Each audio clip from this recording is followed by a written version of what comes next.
지난 주일에 포도원에서 일하던 악한 소장농에 관한 말씀을 들었습니다.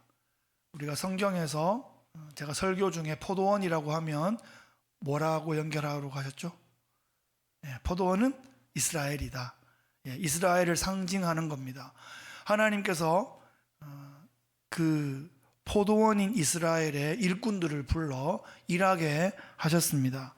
그런데 일꾼들이 막 일하고 소출도 나고 사람들이 칭송하고 하다 보니까 주인 행세를 하는 거죠. 주인이신 하나님께서 종들을, 선지자들을 보냈는데 때려서 보내고 때려서 빈손으로 다 보냅니다. 결국 아들을 보냈더니 저는 상속자이니 쟤를 죽이면 우리 차지가 되겠다 하고 아들을 죽였다라는 얘기죠. 결국 주인이 와서 그들을 쫓아내고 그 포도원은 다른 사람들에게 주었다 하는 이야기입니다. 여기서 이 포도원의 악한 소장농들은 누군가 하는 거죠. 대제사장들과 사두개인들을 비롯한 성전 권력자들, 그리고 서기관 바리새인들을 비롯한 엘리트 바리새파 사람들이라는 겁니다.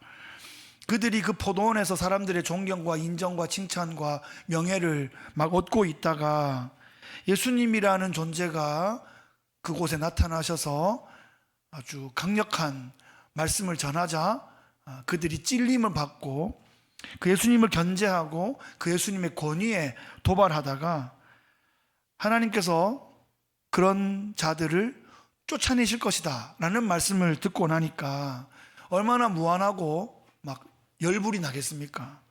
오늘 19절에 보시면 서기관들과 대제사장들이 예수의 이 비유는 자기들을 가리켜 말씀하신 줄 알고 즉시 잡고자 하되 백성을 두려워하더라. 똑똑하니까 자기들한테 하는 말씀인지 금방 깨달았단 말이에요. 예수님을 잡으려고 했는데 백성들을 좀 두려워하고 있습니다. 그런데 이 본문 가운데 이 사두개파가 있고 바리새파가 있는데 얘들은 철천지 원수지간입니다. 그런데 예수라는 공공의 적을 대항하기 위해서 전략적 제휴를 하고 있는 그런 모습입니다. 그들이 백성들의 지지 기반을 또 가지고 있었기 때문에 섣불리 행동하지 못하고 대신 이 민심을 동요시켜 가지고 그 백성들의 지지를 얻고 예수님을 잡을 그런 전략을 짜고 있습니다.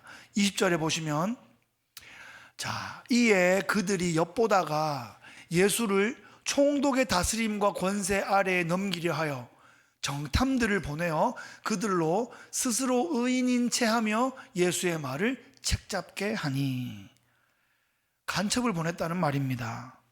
간첩을 군중 속에 보내서 사람들을 현혹하게 하고 예수님을 함정에 빠뜨리는 그런 전략을 지금 쓰고 있습니다. 2000년 전에도 이런 전략이 사용됐습니다. 역사 이래 이 간첩 전략은 계속 활용되고 있습니다. 손자병법에 보면 용간이라는 편이 있는데 간첩을 사용한다는 뜻이에요. 간첩 활용법이 나오고 있습니다. 간첩에는 5가지 종류가 있는데 첫째는 향간입니다. 향간은 그 고장 사람을 포섭하는 것입니다. 내간은 적의 관리를 포섭하는 것이고, 반간은 적의 간첩을 내 간첩으로 바꿔가지고 이중 간첩으로 만드는 겁니다. 사간이라고 하는 것은 우리 편 사람을 적에 보내서 잡히게 하는 건데 거짓 정보를 줘가지고 적을 헷갈리게 만드는 또 그런 전략도 있습니다. 생간은 이제 돌아와서 정보를 제공하는 그런 간첩을 말합니다. 지금 그런 첩보전을 방불케 하는 그런 상황이 벌어지고 있는 호랑이 굴 속에 예수님이 서 계신다라는 말입니다. 21절을 보세요. 그들이 물어 이르되 선생님이여 우리가 아노니 당신은 바로 말씀하시고 가르치시며 사람을 외모로 취하지 아니하시고 오직 진리로서 하나님의 도를 가르치시나이다. 예수님을 이렇게 막 띄워주고 있잖아요. 사탕발림의 칭찬을 하고 있는 겁니다. 이런 식으로 말하는 사람은 혹시 이런 식의 말 들어보셨습니까? 인생 가운데 사기꾼입니다. 사기성이 너무한 말을 하고 있죠. 정신 바짝 차리고 속지 말아야 됩니다. 밑밥을 쫙 깔아놓고 미끼를 탁 던지는데 그걸 탁 무는 순간 이 꿰어지면 그 큰 물고기도 요거 하나에 그냥 끝까지 달려오더라고요. 꽉 무는 순간 그냥 빠져나올 방법이 없는 겁니다. 예수님은 꽉 죽여 세운 다음에 함정 질문을 던집니다. 22절에 우리가 가이사에게 세를 바치는 것이 옳으니까 옳지 않으니까 이렇게 묻고 있습니다. 가이사가 누굽니까? 로마의 황제죠. 지금 유다는 로마의 지배하에 있습니다. 총독의 통치를 받고 있습니다. 로마 제국에 있는 사람들은 인두세라 그래서 사람 머리 숫자 하나에 해당되는 세금들을 다 내고 있고 많은 관세도 내고 있고 기타 많은 세금들을 내고 있어요. 그 세금을 걷어가지고 로마에 바치는 그 역할을 한 사람들이 동족 중에 있는 세리 아닙니까? 그래서 세리는 동족 가운데 배신자, 거머리 이런 정말 욕의 대명사처럼 이렇게 불려 있던 사람들이었고요. 이 세금이 황제의 권세를 상징하고 황제의 통치 수단이 되었습니다. 자, 예수님께서 로마 황제에게 세금을 내라 이렇게 말하면 로마 황제에게 복종해라 이런 뜻으로 들릴 수 있어서 민심을 잃을 수 있습니다. 반면에 황제에게 세금 내는 게 옳지 않다라고 말하면 지금 예수님께서 백성들 사이에서 영향력 있는 인플루언서로서 지금 황제에게 반역하는 것이 되기 때문에 총독에게 고발을 당하겠죠. 어느 쪽을 택하든 지금 함정에 빠지는 그런 교묘하고 간사한 질문을 하고 있습니다. 예수님께서 그들의 속을 꿰뚫어 보셨습니다. 데나리온 동전 하나를 가지고 와라. 로마 화폐 단위인 데나리온에는 형상이 그려져 있는데, 자, 뭐라고 쓰였냐면 티베리우스 가이사 신의 아들, 이렇게 그 황제의 얼굴과 함께 글자가 그렇게 새겨져 있습니다. 예수님이 묻습니다. 여기에 누구의 형상과 글이 쓰여 있느냐? 로마 황제 가이사입니다. 이렇게 대답하죠. 그때 유명한 말씀이 울려 퍼졌습니다. 가이사의 것은 가이사에게, 하나님의 것은 하나님께 바쳐라. 여기서 바친다라는 뜻은 이 원어적인 의미가 뭐 뜯긴다 이런 뜻이 아니고요, 갚는다 이런 뜻입니다. 그러니까 우리가 세금을 내잖아요. 세금을 내는 게 이번 달도 이렇게 많이 뜯어갔노 이러면서 막 뜯어가는 것 같은데, 사실은 그 기본 의미는 내가 받은 것을 돌려준다라는 의미라는 거죠. 예수님 말씀에 따르면 가이사의 것은 가이사에게 바쳐야 합니다. 데나리온 그 동전이 통용되는 로마 제국 하에서는 그 형상이 그려져 있는 가이사에게 정해진 세금을 돌려주는 게 맞다라는 것입니다. 악한 제국은 없어지는 게 낫지 않아? 이렇게 말하고 싶겠지만, 국가가 나한테 해준 게 뭐가 있어? 이렇게 말하고 싶겠지만, 그 국가라는 시스템 때문에 안보와 치안과 교육과 복지를 비롯하여 국민들이 보호받는 부분이 분명히 있습니다. 만약에 시민으로서 납세 의무를 거부한다면 더 힘든 제재를 받게 될 것입니다. 가이사에게 세금을 바치라라는 말이 로마에게 맹종하라는 뜻은 아닙니다. 하나님께서 로마를 그 시대에 그들을 위하여, 하나님의 백성들도 포함하여 그들을 위하여 하나님께서 운용하고 계시는 면이 분명히 있기 때문입니다. 어떻게 로마가 지금 그 시대 가운데 유대 땅을 점령하고 있는 상황이 됐을까요? 우리가 구약시대부터 이 제국의 역사가 계속 흘러오고 있는데, 아수르, 바벨론, 페르시아, 그 다음에 알렉산더의 헬라 제국 아닙니까? 10년 만에 그 젊은 나이에 알렉산더가 죽고 네 나라로 이렇게 분리가 되었을 때 시리아 쪽을 맡았던 셀루커스 왕조의 지배를 많이 받았는데, 그 셀루커스 왕조가 아주 악독했거든요. 그 안티오쿠스 에피파네스 4세라는, 진짜 죄송한 표현이지만 완전 또라이가 있었어요. 또라이가. 아니, 유대 민족을 다스리면서는 로마도 성전은 안 건드렸어요. 그 성전을 그냥 허용해 주면서 정해진 세금을 바쳐라, 그러고 서로 이렇게 하는 부분이 있었는데, 그 똘끼 있는 안티오커스 걔가 성전에 돼지 피를 막 뿌린 거예요. 돼지만 해도 부정한데 돼지의 피를 성전에 뿌리니까 이게 되겠습니까? 그래가지고 막 열받아가지고 유다 마카비 혁명이 일어난 겁니다. 5 형제가 사람들을 막 움직여가지고, 그래서 셀루코스 왕조를 몰아내버렸어요. 그 유다 독립왕조, 하스몬 왕조가 세워졌는데 그 왕조가 79년간 이어집니다. 자, 헬라 제국이 다 떠났고 이제 우리가 우리 왕조를 갖게 됐으니까 얼마나 좋겠습니까? 그런데 문제가 생기는 거죠. 그 왕과 제사장을 겸한 그 사람이 세워질 때마다 친사두개 정권이 세워지기도 하고 친바리새 정권이 세워지기도 했는데, 그때 정권의 힘을 얻게 된 쪽이 반대편을 숙청하기 시작합니다. 수백 수천 명을 십자가에 매달아 죽입니다. 정권이 바뀌면 반대쪽을. 그렇게 몇 번 하니까 이게 민족의 씨가 마르게 생겼는 거예요. 너무 심하게 됐을 때 로마한테 좀 도와달라고 했습니다. 질서를 좀 잡아달라고. 그때 로마가 중재하러 들어왔다가 유대 땅이 로마의 지배하에 들어가게 됐습니다. 그 당시는 팍스 로마나라고 해서 로마 제국의 평화의 시기였습니다. 워낙 힘이 세니까 누구도 로마를 공격하거나 간섭하지 못하는 그런 평화의 시기가 왔어요. 그 평화의 시기 동안 헬라어로 신약 복음, 신약 성경이 기록되고 모든 길이 로마로 연결되기 때문에 그 복음이 로마로 들어가고 로마로부터 전 세계로 복음이 퍼져 나올 수 있는 그 계기와 그 밑바탕을 로마 제국이 깔아준 거 아닙니까? 그렇다고 해서 예수님께서 로마 황제에게 세금을 잘 바쳐라 이렇게만 말씀한다면 친로마적 발언을 했다고 오해받을 수도 있을 겁니다. 바로 이어서 하나님의 것은 하나님께 바치라 이렇게 말씀하십니다. 어거스틴이라는 초대교회 바로 이후에 최고의 그 교부가 계신데, 어거스틴이 이렇게 말했습니다.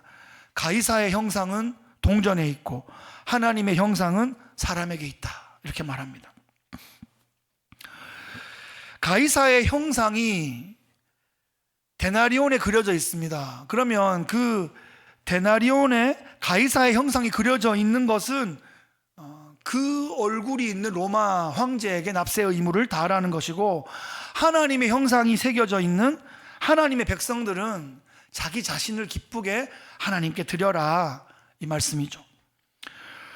로마 황제가 자신의 형상을 동전에 새김으로써 자신의 통치권을 선언하고 있다면, 하나님께서는 성령으로 우리 마음에 인을 쳐주셔서 하나님이 여기에다가 서명을 해주셔서 자신의 소유권을 주장하신다는 겁니다. 하나님 백성은 하나님의 거룩한 소유가 되었기 때문에 하나님께 자신을, 하나님의 형상이 새겨진 자신을 기쁘게 하나님께 돌려드릴 수 있다는 것입니다. 로마 제국은 자신의 시민들에게 세금을 부과할 수는 있지만 그 영혼에 대한 소유권은 주장할 수가 없는 것이에요. 영혼은 어디에 속했습니까? 우리의 영혼은 하나님께 속해 있으니까요. 그래서 이 로마 제국을 살아가는 하나님의 사람들은 하늘과 땅의 이중국적으로 살아가는 것입니다. 두 나라 모두의 의무를, 책임을 다 해야 됩니다. 그것이 이 땅을 살아가는 천국 백성들의 마땅한 바입니다. 예수님의 이 선언에는 흠잡을 데가 없었습니다. 결국 예수님께 이 함정 질문을 던졌던 사람들은 예수님의 대답에 놀라서 침묵할 수밖에 없었습니다. 때로 세상이 우리를 끌을 때가 있습니다. 세상이 우리를 도전하고 도발할 때가 있습니다. 그때 우리에게 이런 지혜가 있으면 좋겠습니다. 그때를 위해서 미리 막 준비한다고 잘 되는 건 아니에요. 그래서 제자들이 물어봤어요. 예수님, 우리가 그런 거 좀 잘 준비해야 되지 않을까요? 일 없다. 성령께 의지하고 있으면 성령께서 그때 필요한 말씀을 주실 것이다. 그래서 사도행전에 딱 들어가 보면 그 사내들인 그 공회, 그 서슬퍼런 그 법정 앞에서 베드로가 당당하게 말하지 않습니까? 우리는 우리가 보고 들은 것을 말하지 아니할 수 없노라 막 이러면서 그 멋있는 그런 말들을 말이죠. 성령의 감동하심으로 그때그때마다 할 수 있다는 거예요. 그래서 우리에게 어떤 도발이 주어질 때 바로 반응하지 말고, 감정적으로 반응하지 말고 잠깐 멈추어 하나님께 화살 기도를 드리고 지혜를 주옵소서, 그렇게 하고 이 예수님의 지혜, 이런 성령의 지혜, 하늘의 지혜가 우리에게 있기를 소망합니다. 실망하지도 마시고 흥분하지도 마시고 성령의 감동하심으로 하늘의 지혜를 나눌 수 있는 우리가 되면 좋겠습니다. 지금 고난주간 중에 있는 거예요. 예수님은 결국 이 주간의 주말이 되면 예정된 십자가의 길로 가실 겁니다. 그런데 그 과정 가운데 그 고난주간의 여러 사건들을 통해서 우리에게 주시는 이런 메시지가 있습니다. 우리는 보이는 국가의 시민으로 살아갈 뿐 아니라 하나님 나라 백성으로 해야 할 책임도 힘있게 감당해야 하는 것입니다. 오늘 함께 나눌 이 말씀을 기준으로 또 적용을 좀 해보면 좋겠습니다. 가이사의 것은 가이사에게, 하나님의 것은 하나님께 라는 이 유명한 선언 앞에서 우리의 삶을 좀 실제적으로 적용해 보면 좋겠어요. 다시 반복 같지만, 첫째, 국가에 책임 있는 시민으로 살아야 한다라는 것입니다. 세금을 우리가 국가에 바친단 말이에요. 조금 내고 싶죠. 합당한 절세는 할 수 있는데 불법적인 탈세는 하지 않아야 된다라는 게 하나님 백성으로 이 땅을 살아가는 이 땅의 시민의 마땅한 바입니다. 교통법규를 비롯한 정해진 규율들을 잘 지켜야겠습니다. 이 지역도 난폭 운전자들이 종종 있더라고요. 깜짝깜짝 놀랄 일들이 있는데 그럴 때마다 흥분하지 말고 우리가 가야 할 길을 신실하게 가면 좋겠어요. 공공장소뿐 아니라 비즈니스 공간을 비롯한 어떤 공간이라도 크리스찬이 머물렀던 곳은 좀 깨끗하게 정돈이 잘 돼 있으면 좋겠습니다. 한국에 그 유행했던 카피 있잖아요. 아름다운 사람은 떠난 자리도 아름답다, 뭐 이런 얘기죠. 식당에서도 우리가 매너를 좀 잘 지키고 친절하게 대하면 좋겠습니다. 친절하게 대하는 방법은 내 가족이다 생각하면 됩니다. 내 어머니다, 내 이모다, 내 자매다, 내 아들이다, 이렇게 생각하고 정말 그렇게 대해야 합니다. 아들이 요즘 카페, 그 베이커리 카페에서 일하고 있는데, 그러다 보니까 그 어디를 가도 이렇게 서빙하는 사람이 다 이렇게 아들 같고 막 그냥 조카 같고 막 이런 생각이 막 들어요. 친절하게 대하면 얼마나 힘이 될까 이런 생각을 합니다. 교회 이름으로 또 물건을 구매할 때나 또 교회 이름으로 어떤 일들을 하게 될 때 그 모든 분들에게 좀 예의 바르고 친절하게 잘 대하면 좋겠습니다. 오늘 말씀은 따로 준비 안 했지만 골323이라고 있습니다. 골로새서 3장 23절, 무슨 일을 하든지 마음을 다하여 주께 하듯 하고 사람에게 하듯 하지 말라. 이게 뭐 직장 선교, 뭐 일터 사역 하는 그 핵심 구절인데, 골323, 주께 하듯 하는 거예요. 사람에게 하듯 하지 않는 것입니다. 청교도들이 그렇게 살았어요.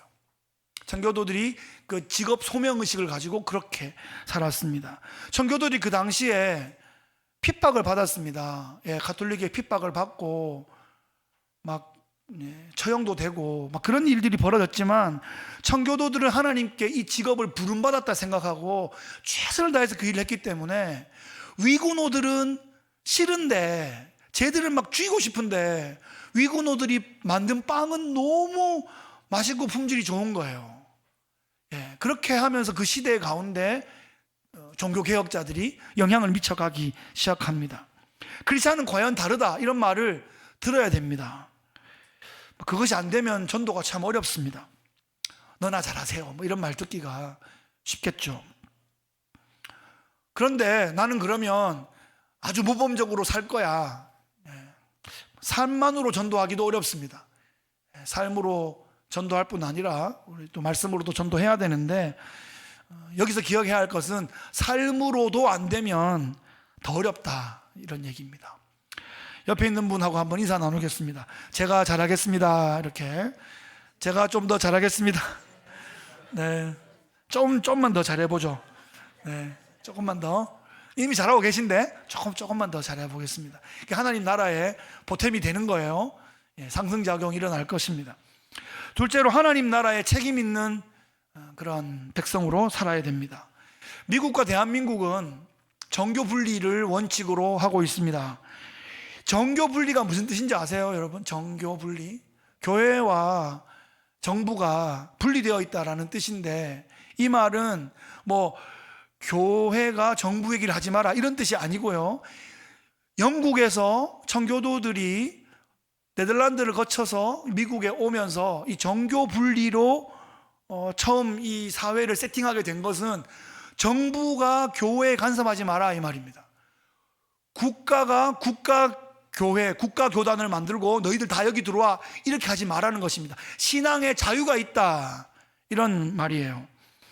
그래서 정부가 교회에 개입할 수 없다는 뜻이고, 또한 교회는 종교의 자유를 가지고, 그렇기 때문에 정부가 잘못된 정책을 하면 비판할 수 있는 거죠. 그리고 정부는 교회를 법으로는 보호하지만 재정적으로 지원하지 않습니다. 교회는 구성원들의 자발적인 헌신으로 세워지게 되어 있습니다. 그래서 우리가 모이고 우리가 헌금하고 우리가 헌신하고, 그래서 교회를 세우고 사람들을 세우고 다음 세대를 세우고 열방을 향하여 선교하는 그런 공동체가, 그런 자발적인 신앙 공동체가 교회인 것입니다. 그래서 성도들은 하나님의 것을 하나님께 돌려드리는 훈련을 해야 됩니다. 여러분 인생 가운데 훈련하지 않고 된 거 어떤 거 있습니까? 숨 쉬는 거, 졸리는 거, 이거는 자동으로 되는 것 같습니다. 그것 말고는 사실 거의 다 보고 배운 겁니다. 엄마한테 보고 배우고, 동네 형들한테도 보고 배우고, 좋은 것도 배웠지만 안 좋은 것도 배우고, 학교 선생님한테 배우고, 미국의 또 교육 시스템 가운데 배우고, 계속 그렇게 배워나가면서 우리가 익히게 된 거지, 자동으로 놔두면은 늑대인간 되는 거예요. 생긴 건 사람인데 늑대한테 배우면 늑대인간 되는 거죠. 그래서 배워야 합니다. 하나님께 드리는 것도 훈련입니다. 훈련하여서 그 근육이 커지면 더 잘할 수 있고, 안 하면 못합니다. 자원함과 기쁨으로 교회 헌금함으로 하나님 백성의 책임을 다하고 이 공동체를 향한 자발적인 의무를 감당하는 것입니다. 하나님의 소유된 나와 나를 통해서 소유하게 된 것들을 하나님께 기쁨으로 올려드리는 그 삶을, 그 거룩한 삶의 묘미를 깨달아가는 것이죠. 그제서야 하나님과 나의 이야기, 또 하나님과 우리의 이야기가 본격적으로 펼쳐지기 시작합니다. 그전에는 관계가 멀어요. 직접적 연관이 없는 것 같아요. 그런데 우리가 그렇게 헌신하기 시작하면 이 하나님 나라 이야기가 내 이야기가 되는 거고, 내 이야기가 하나님의 이야기가 되는 그 경지로 올라가게 되는 것입니다. 감리교회 창시자인 조한 웨슬리가 그런 말을 했습니다. 당신의 지갑이 회심하지 않으면 난 당신의 회심을 믿지 않겠다, 이런 말을 했습니다. 구약 성경 마지막에 말라기를 보면 에스라와 느헤미야의 그 부흥운동을 통해서 귀한 백성들이 놀랍게 다시 회복되고 있는데, 한 세대가 가기 전에 다시 망하고 맙니다. 왜 그렇게 되었냐? 말라기에 보면 하나님 백성들이 성전에 11조를 하지 않음으로써 레위인들이 일자리를 찾아서 성전을 버리고 다 떠나게 되었고, 성전은 회파되고 성전의 기능이 망실되게 됨으로써 백성들은 영적으로 피폐해지고 말았습니다. 이후 400년 동안 성경에 기록이 없는 그런 성경의 침묵의 시대가 이어지고 말았습니다. 함께 살고자 했으면 시대를 살리는 공동체가 될 수 있었는데, 각자 살려고 각자 도생하다가 함께 다 망하는 시대가 되어버렸다는 것입니다. 말로 하는 것은 누구나 할 수 있습니다. 근데 헌신은 말이나 생각만으로 되지는 않습니다. 실제 내 생활을 정돈해야 됩니다. 실제 내 생활을 돌아보고 불필요한 것들을 포기해야 됩니다. 나의 삶의 스타일을 리셋하는 일들이 있어야 됩니다. 그래야 공부도 하고, 그래야 사업도 하고, 그래야 뭔가 우리 생활도 되지 않습니까? 그것처럼 신앙생활도 나의 삶을 다시 한번 돌아보고 리셋하는 일들이 있어야 새로운 단계로 나갈 수 있습니다. 누가 억지로 시켜서 하는 건 힘드는 일이에요.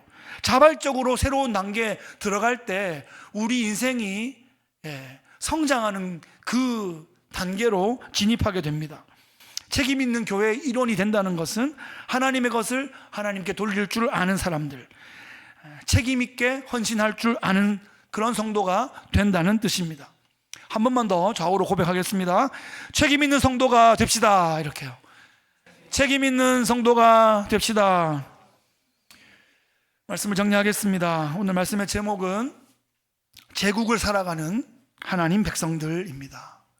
제국이란 단어들 여러분 언제 처음 들어봤습니까? 세계사 시간에 무슨 제국 하는 얘기 정도 듣다가 대학에 들어갔더니 대학에 가니까 대학의 제국주의 하는 거는 미국 제국주의를 얘기하는 거더라고요. 미국이 제국주의래.